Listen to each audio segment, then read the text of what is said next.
Hello, everyone. Welcome back to the podcast. I'm your host, Joe to Love, here bringing you AEW Dynamite review for December 9th, 2020. It's a chilly day in this part of the world. It's snowing. I'm still feeling chills, but I hope you all are being safe during these times. Um, It's that time of the season, winter, Christmas season. So I'll stay warm and be safe. But thank you all for joining me. If you're new, like and subscribe. Clicking that bell. That again to review for last night's Dynamite. So last week, Winter is Coming episode Dynamite. It was kind of the pay-per-view type show for Dynamite. So this was kind of the fallout of Winter's Coming. It was I would say so-and-so show. I mean, some parts of the show I liked, some not really so much. But solid show nonetheless. We had the hybrid take on the Bucks. We had Sting speak about his whereabouts, sort of, in a segment with Cody. We had some garbage segments that I'm not gonna go over, but so the show started off with the hybrid versus the Young Bucks. This was a fun opener, a good tag team match. TH2, obviously, the last couple weeks they've been semi-feuding with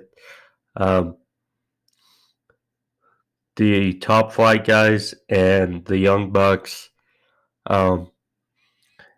While it's all been kind of mingled because the Young Bucks, they are trying to bring up these young tag teams, Top Flight and the Acclaimed.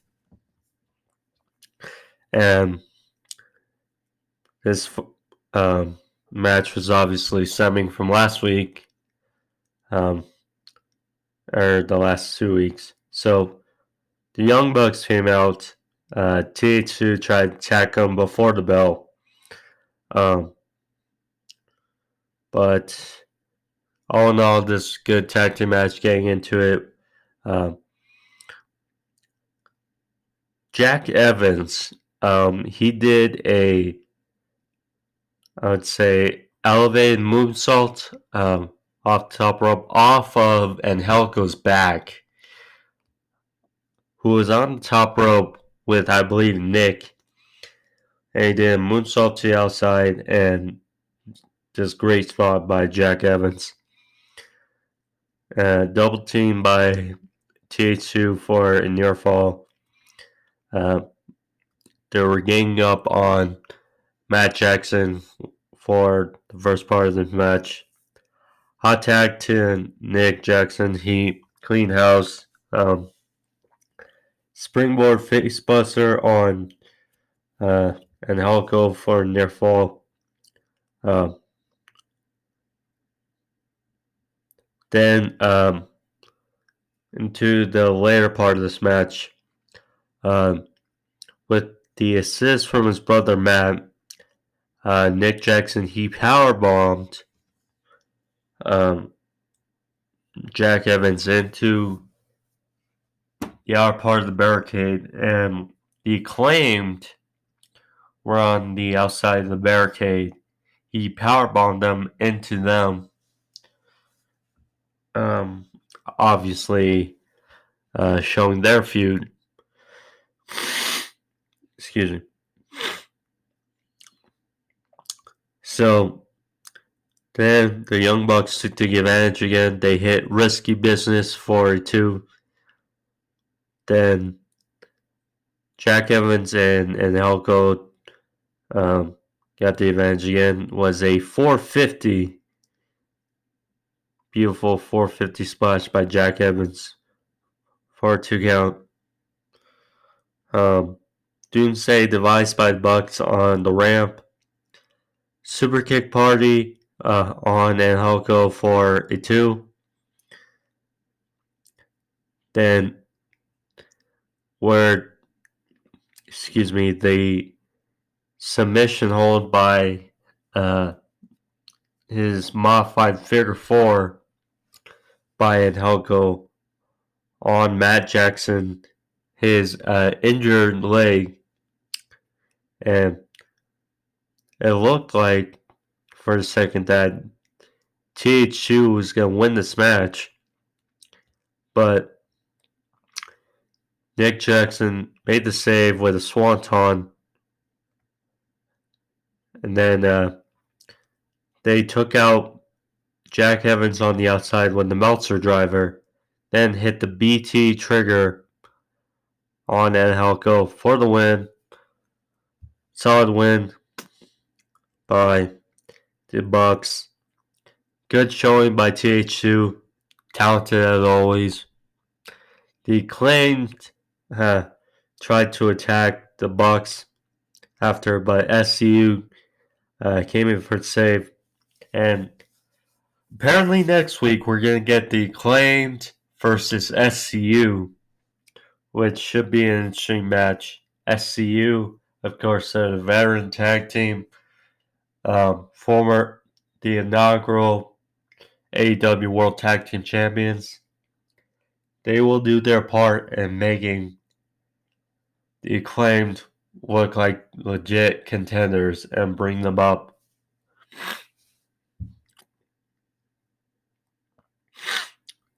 Excuse me. So MJF then had some comments on Orange Cassidy prior to their match for Dynamite Diamond in the main event. Afterwards. So then we go from that to we had Cody Rhodes come out. Tony Schiavone was in the ring. Tony Schiavone was going to ask him about all the events that have transpired with Shaq, with Darby Allen, Team Taz, and Sting. And then just before Cody Rhodes could say anything, the lights went out, Sting's music hits, and Sting comes out, and it's just beautiful. You love the look of the snow and everything, all the lights of everything that just makes Sting's entrance more epic. So Sting came out. Of course, he and Arn Anderson have no love lost from WCW. So Arn checked himself out. And then Schiavone was about to step out of the ring. But he and Sting reunited. Sting thanked Schiavone for what he'd done for his career. They hugged, talked about it's been a while since WCW. And Sting asked if he could do just one more call for Sting just now. So Schiavone said, "It's Sting." So Schiavone did it. They thanked each other, and then Siobhan checked himself out of the ring,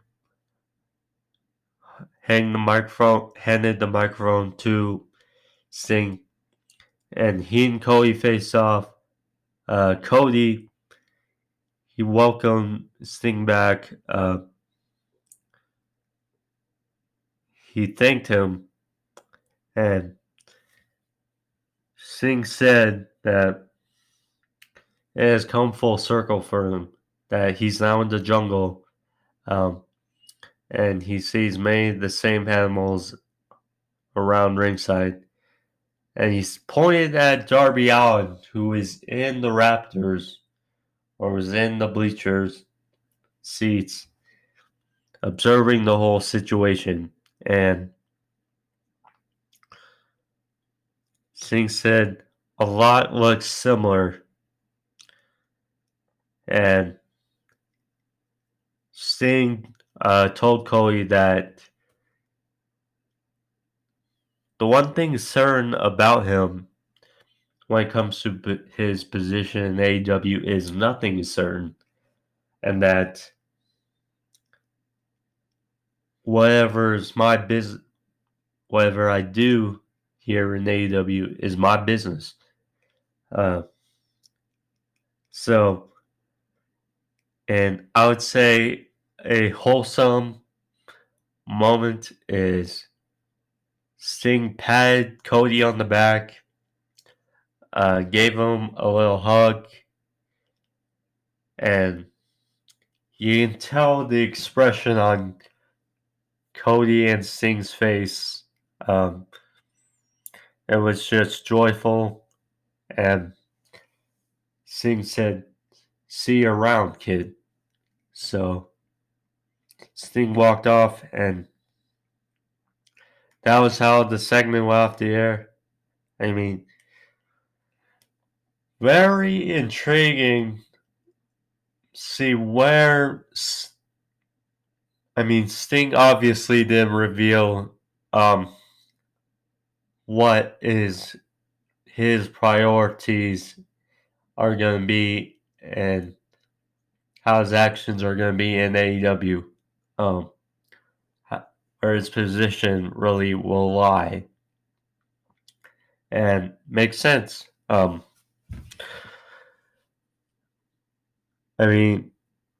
There were a couple teases, two ways to go about it. He pointed at Darby. Obviously talked with Cody.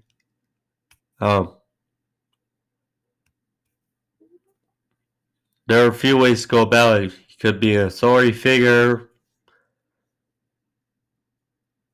But prior to this segment, there was an interesting vignette of Darby Allen.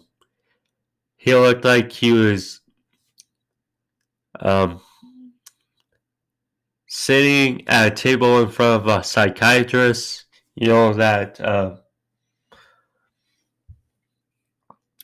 That certain activity where they hold up images in front of you and they ask, what is the first thing that comes to your mind? So he brought up some images to Darby Allen, which were basically silhouettes of Team Taz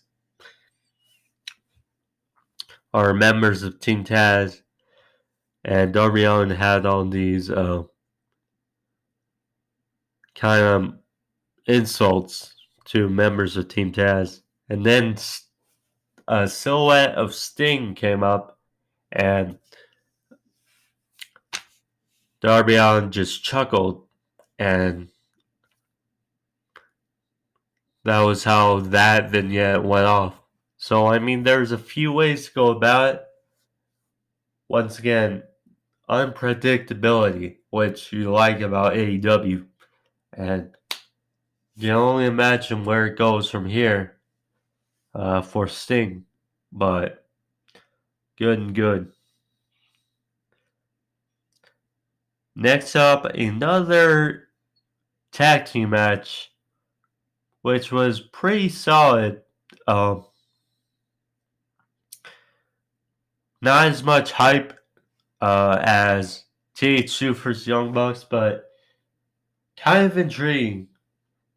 It was the Varsity Blondes, Griff Garrison, and Brian Pillman Jr., who have been a tag team primarily on AEW Dark. Two young guns. I don't watch AEW Dark, but I skimmed through it. And it's good to see these guys get more action on AEW. Because, I mean, obviously the name value is there with Brian Pillman Jr. because of his dad. He's got expectations to live up to. And Griff Garrison, he has a good look. He's green in the ring, obviously. But he has shown glimpses of he can be a real star in AEW. So it was the Varsity Blondes, like I said, versus FTR. Their FTR's first match since Full Gear, losing the titles to the Young Bucks. They talked about how their only loss in AEW was to the Bucks. And this was cool for while it lasted. Garrison, Pillman Jr., they held their own. They had some good tag team action. Garrison hit a double spear on FTR for a near fall, but the FTR hit Goodnight Express for the win. This was like a glorified squash match, really. FTR, Varsity Blondes got a little offense in, which is good. But this was about FTR getting back in the one comb and getting back on track. So then we had Dark Order number 10 versus Dustin Rhodes. Excuse me. So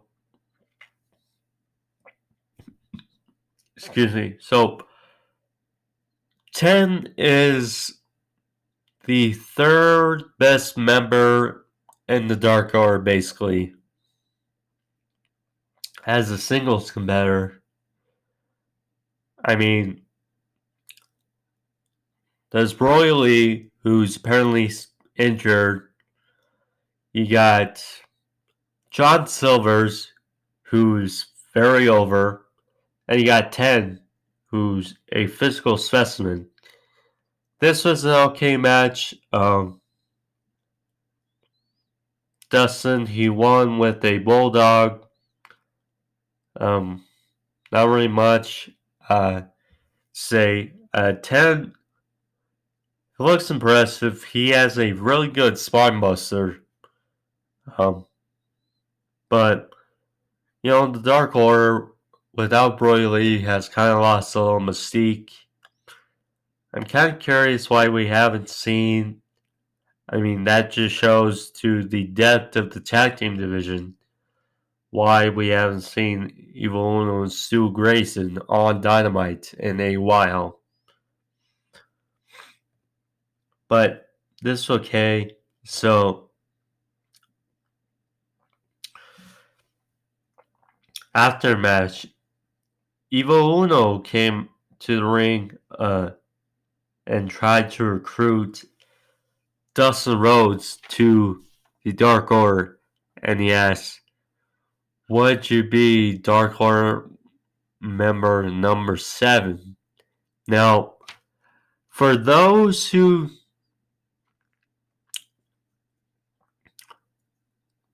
never watched WCW, there's reason, and this is kind of a jab, because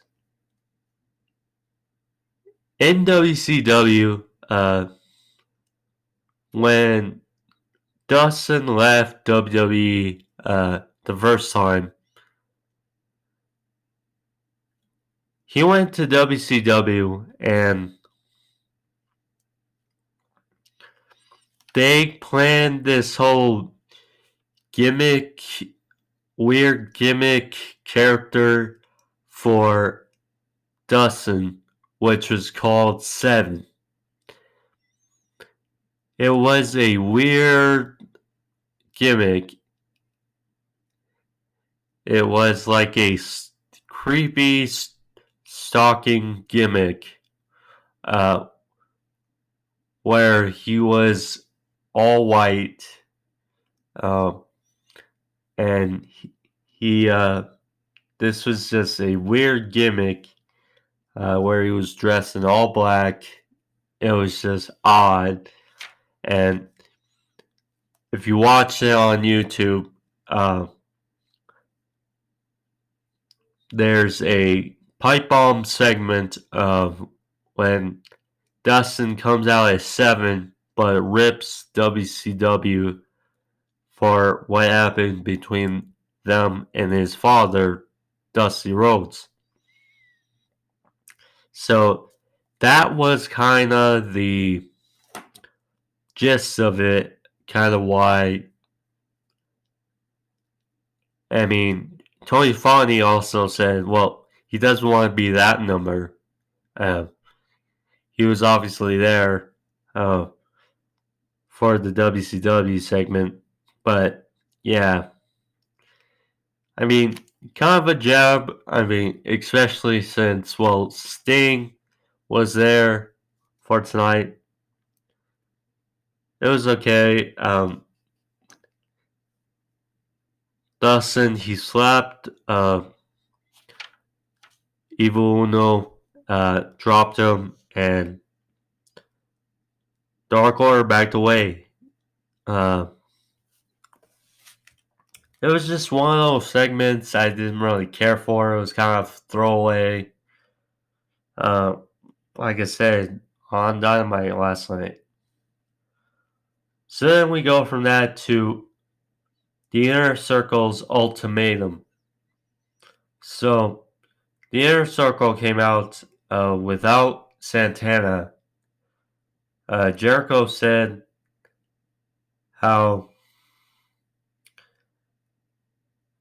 they are all conflicted, especially Santana, who didn't show up to work. So they were all out there. MJF talked about how he's seen all rumors on the internet, on social media, that he wants to break up the Inner Circle, how he wants to be the leader of the Inner Circle. And MJF says he wanted to join the Inner Circle. He wanted to bond and make friendships that would last, a brotherhood. And he knows what happened last week in the Battle Royal, and with him about throwing the towel for Jericho, and Sammy was not having it at all. He said to Max, "Screw him," and Ortiz, he was trying to be the voice of reason. He complimented Wardlow and MJF. He said Wardlow never changed. MJF, he said he's growing on him like a fungus. So he told Sammy, shake his hand. Yes, he'll choose whose hand yet to join, but they're the good hand. So Sammy was reluctant, but he told Jericho and he told MJF, if anything happens, then he will quit the Inner Circle. So then Jericho then was like, okay, I think everyone can agree that we should stick together. And then he asked, is everything on point? Is everything okay? So then Hager took a microphone and said, yeah, I got a problem. Why does this dude, Wardlow, keep staring at me?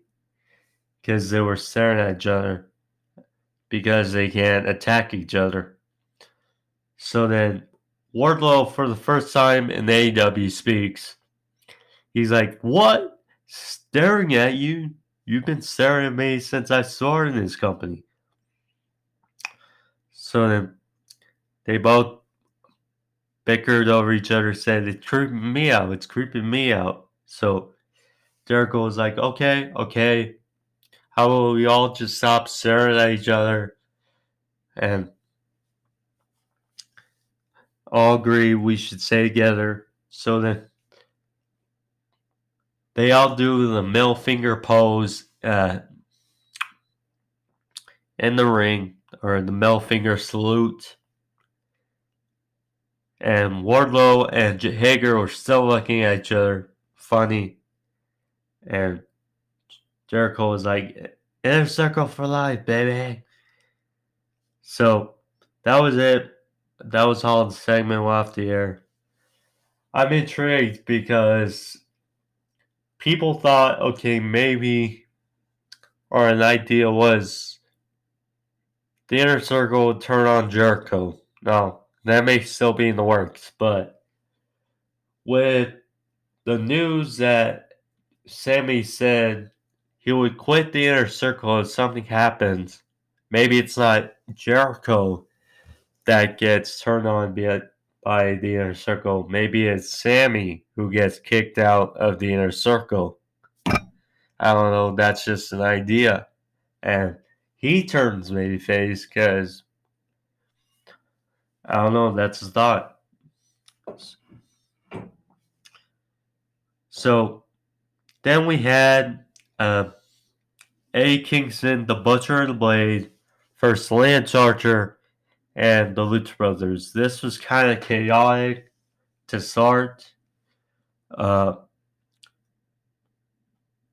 So this was primarily a handicap match because the Butcher and Blade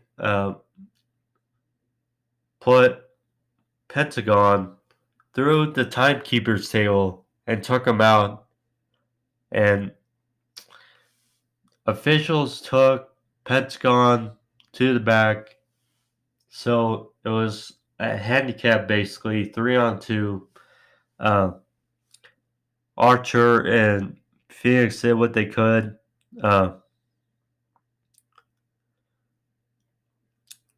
But ultimately, the numbers game prevailed.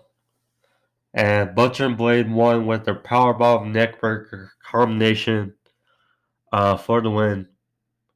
After the match, Archer, he attacked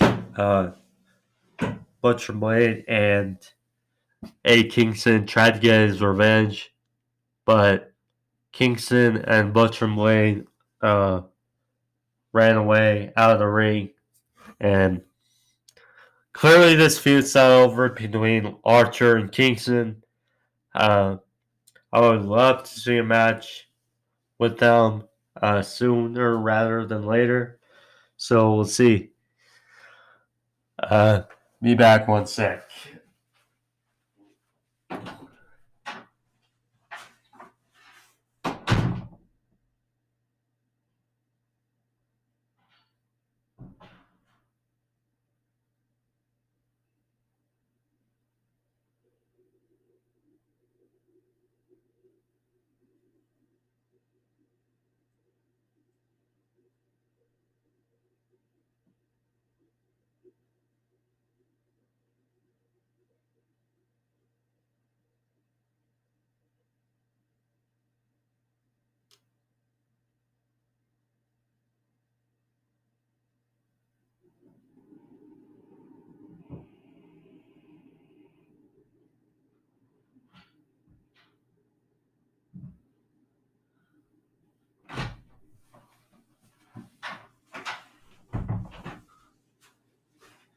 My apologies. I had to step out for a sec.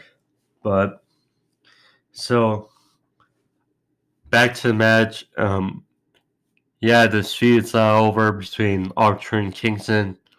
I can't wait to see a match between them two and sell it. Should be fun. So then we cut from that to the Don Callis and Kenny Omega segment. This is fun. So Tony Schiavone was in the ring waiting for them, and Omega and Callis arrived in a chopper. Riding in style. The champ is here. They arrived in prime style, as the heels were, and so Omega had his over the top entrance. Callis and Omega came out. Tony Schiavone, so he asked some questions. He talked about how this disgusting act, how this may be the biggest screw job since Montreal, Callis said. And Callis took the microphone. Great promo by Callis. He talked about, well, they wanted the best battle machine, and here they got Kenny by God Omega. How some people make money, some people make matches, but Omega makes history, and how there's more to come. So Omega then took the microphone,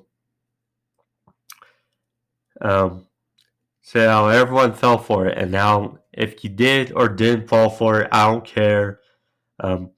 He's really channeling that heel. We really got heel Omega. So Omega, he said how talked about Moxley and how Moxley fell for it. How we need him to fall for it, and that took advantage of Moxley, and he gave him a scar, but ultimately no one kicks out the one-winged angel, and how they got surprises, so more to come, and like the promo segment on Impact on Tuesday night, they didn't really reveal much in the heel fashion. Obviously, we'll see more within the coming weeks, but this one, and in the cleaner fashion, Omega ended with I bid you adieu, mwah, and good night, bang. So, Omega, heel Omega is in his form, and it's great. Callis, he just adds to it. I'm really curious. If you're wondering about the Impact segment on Tuesday night, this was really nothing much different. They changed the nameplate on the title. They were in like a bus. Just nothing really was different. But you can see Omega just channeling more of the heel and heel. There are a few ideas of what's next for Omega. They mentioned Moxley, and we didn't see Moxley tonight. I don't think this feud Moxley is over. That's one. And then second, because they mentioned how he hasn't lost and sanctioned AEW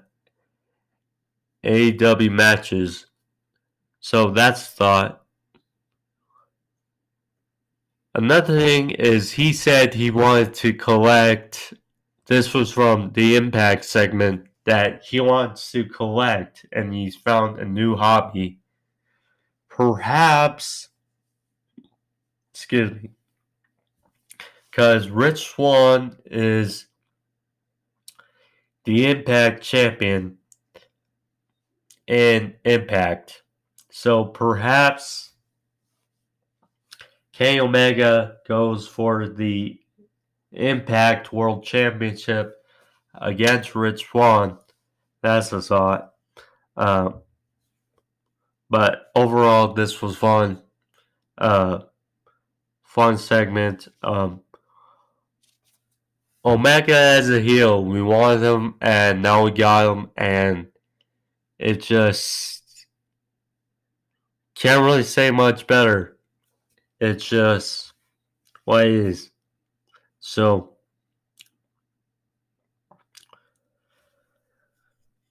then we got to the main event. So we got MJF vs Orange Cassidy for the Dynamite Diamond. This was a fun match, or a cool match. MJF, he came out with the whole inner circle. Orange Cassidy came out with best friends, obviously. Brandon Cutler and some of the guys came out to help even the odds, which kind of made it kind of cluster-ish at ringside, which we made it odd, but so coming to the end of the match, Orange Cassidy hit 2 DTs for near fall. He dived because, of course, when you got a lot of competitors at ringside, there has to be a crazy dive spot, and Orange Cassidy dived on everyone at the ringside.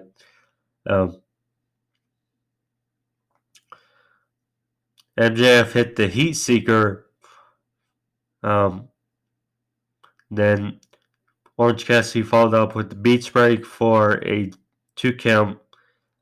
Then, because MJF was targeting the hand of Orange Cassidy throughout the match, he hit 2 orange punches, and then while the referee was distracted by all what was happening,